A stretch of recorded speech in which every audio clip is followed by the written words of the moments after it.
Hey, this one ni ya wasee wa ground, msee wa mjengo, msee wa base, msee ana hustle daily but bado wana peace.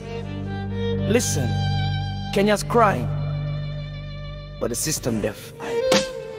Walisema tuko pamoja brani wapi, tunashikwa stress, wao wanakula kwa makasi, wanaandika laws kama mistari ya kubless, but zina chop watu kama rent ya next month. Wanavaa suti, wanapiga speech, sisi tunapiga kelele, hakuna reach. Wana promise a job, wanaleta tax, wanadai progress, sisi tuko kwa cracks. Genzaili rice na courage kwa veins, wakapiga protest, wakalia justice reigns, lakini bullets zikajibu before truth ikuje. Watoi wa mtaa wakalala kwa baridi ya kaburi, walisema digital jobs, kumbe ni digitalize. Hustle imekuwa normal, future imedie. Tunatembea na hope kama receipt ya kibarua, tukingoja change, but change ni mirage kwa barabara.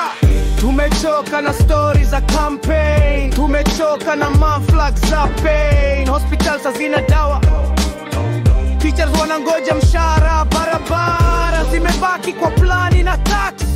Hey, inatua daily.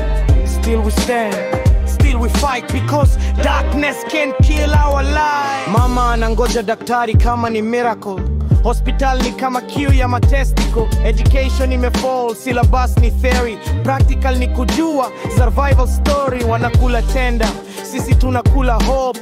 Roads zimebaki sketch kwa PowerPoint scope. Wanadai economy iko stable bro, for who? Msee wa ground bado anakaa juu ya glue. But mazee, hatujasahau Genze walipiga kelele na damu ikamwagika, majina zetu zikaenda trending, lakini system ikasema nothing. Still hiyo spirit haijakufa, tuko kwa struggle, lakini tuko aware. One day justice itakuja bila fear. Sisi ni wasee wa struggle, lakini hatutanyamazishwa. Tukinua sauti, Orphy itasikiza. Kenya ni yetu, si yao peke yao. Hatu bow down kwa oppression, hatukubali kuchezwa na taxation. When ni youth, when ni home, sauti yako ni weapon bro. Because even kama system iko dark, light yetu haijawahi kuwa taa.